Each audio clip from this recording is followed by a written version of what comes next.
Eh bien, c'est l'excitation à TVA Sport, Justine, parce que les séries commencent demain.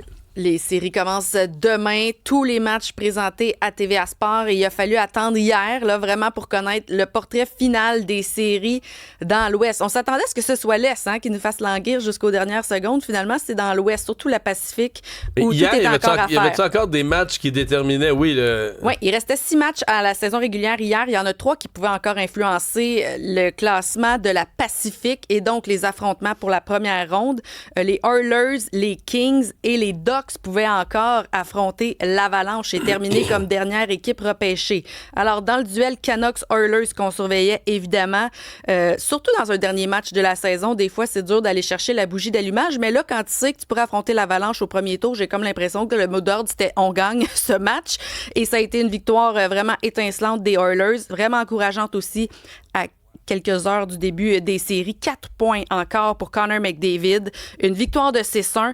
Je fais une parenthèse sur McDavid parce que c'est déjà son 6e trophée Art Ross en 11 saisons dans la Ligue nationale. 8 points devant Kucherov avec 138 au final. Alors, avec cette victoire-là, les Oilers confirmaient leur 2e rang dans la Pacifique.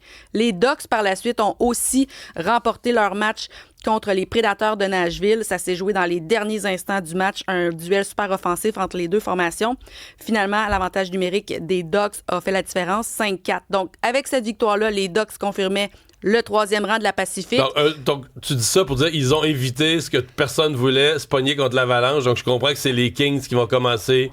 Exact. Oui, ils ont du moins évité de mettre leur sort entre les mains des Kings, parce que si les Kings gagnaient et eux non, ben là, ils auraient glissé. Et donc là, c'est les Kings contre l'Avalanche, on donne pas cher de leur peau, là. Kings, Avalanche, disons que les grands favoris pour plusieurs, là, pour remporter la Coupe Stanley, c'est l'Avalanche. Alors déjà, ça commence mal pour les Kings. Quand tu regardes les statistiques de l'Avalanche du Colorado, ils sont premiers partout.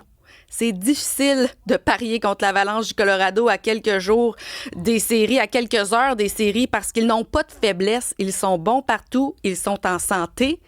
Et là, tu as le meilleur buteur de la saison, Nathan MacKinnon, qui est en train de battre tous les plafonds qu'il n'a jamais inscrits. Trophée Maurice Richard, son premier.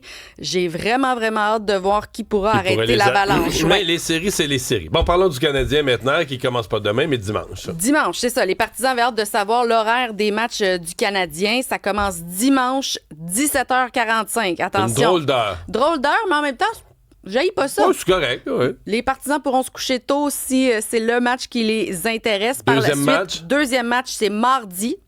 Là, on retombe à une heure normale, 19h. Et là, 2 jours de congé avant d'arriver au Centre Bell, vendredi, le 24 avril, à 19h également. Dimanche, par la suite, 19h. Donc le 4e match n'est pas à 17h45. Il y a un dimanche aussi, mais à 19h. Exactement. Les autres matchs, là, à moins qu'on ait en match 5, 6, 7 et tout, là, les heures ne sont pas encore déterminées, mais tous les autres matchs, excepté le premier, sont à 19h pour l'instant. Si on devait aller en match 5, ça se passerait mercredi, match 6 vendredi et match 7 un dimanche. Alors, un drôle d'horaire. Tous les détails sur le site de TVA Sport, là, parce que oui, ça change un peu de la tradition mardi, jeudi, samedi, là. Ouais, bon, pas de match du samedi soir. J'ai vu qu'il y a des gens qui étaient quand même déçus de ça. C'est quand même assez pessimiste pour le Canadien. D'ailleurs, on va parler de quelqu'un tout à l'heure qui a fait le tour là, des preneurs au livre, puis tout ça, puis ça va être notre tribune téléphonique. Là. Y croyez-vous? Vous y croyez pas aux Canadiens tantôt? C'est rare qu'on parle de sport, mais là, avec des séries. Mais moi, j'avoue que je suis un peu bouleversé par... Ça, pour les connaisseurs de sport ailleurs dans la Ligue, ça a l'air d'être une facile à prédire. Autant tantôt, je disais Avalanche Kings, là, les Kings sont pas de calibre. Là, tout le monde semble penser que Canadien n'est pas de calibre. C'est les preneurs au livre, c'est Tampa Bay all the way.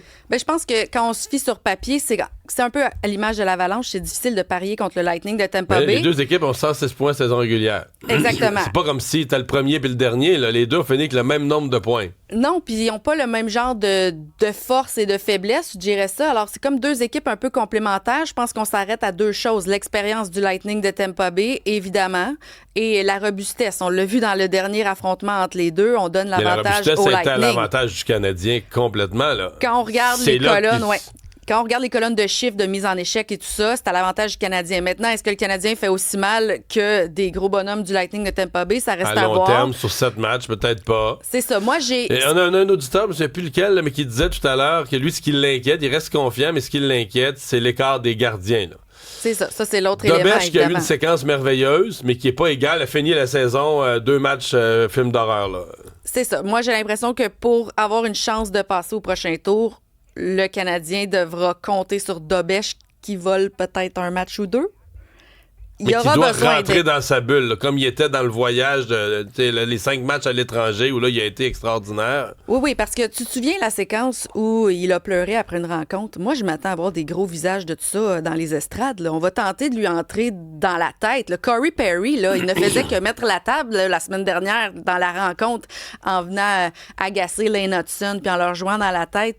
Si les joueurs du Lightning se mettent contre Dobesch, ça sera vraiment à lui de ressortir il a plus l'air d'avoir fort du caractère quand même. Quand ça tourne autour de son but puis tout ça, il a l'air... En tout cas, on va voir. Ben moi, j'aime beaucoup la fougue de la jeunesse, la chimie de ce club-là. Tu sais, Martin Eux, ils se croient, Saint-Louis... là. Les joueurs du Canadien sont confiants, ils croient à leur capacité. Le coach aussi, là, quand tu écoutes son discours, il dit on respecte ça, l'expérience, mais on n'a rien à envier à personne. Puis ils l'ont démontré tout au long de la saison qu'ils peuvent compétitionner avec tout le monde.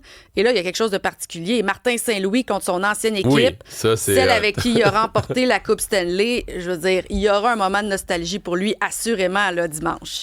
Rapidement, Celebrini, hier, qui a écrit l'histoire chez les Sharks. Ah, c'est un match sans histoire dans le sens où c'est un match Sharks-Jets, deux équipes déjà éliminées. Souvent, ce sont des matchs sans émotion. Tout le monde a déjà la valise de prête, les vacances de bouquet. Mais les jeunes Sharks de San Jose, hier, ont joué jusqu'à la dernière seconde. Et quand on parle du jeune noyau du Canadien de Montréal, je vois un peu ça s'installer avec les Sharks de San Jose. Un groupe de jeunes qui n'avaient pas envie que la saison se termine.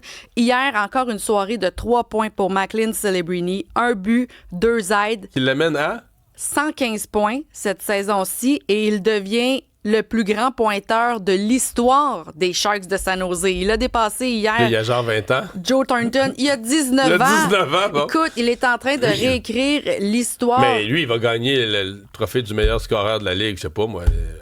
Dans quelques peut-être pas années l'année à prochaine, peine. peut-être l'autre après. Dès que McDavid va ralentir un peu, puis il va le gagner. Tu sais, s'il n'y a pas de blessure, il va le gagner pendant 10 ans. Là. Parce que quand on regarde ses statistiques de la saison, hier, c'était sa 70e passe, mention d'aide. Ses statistiques isolées, le seul joueur de l'histoire à avoir réussi de telles performances à l'adolescence, disons ça entre guillemets, là, à 19 ans, c'est Wayne Gretzky.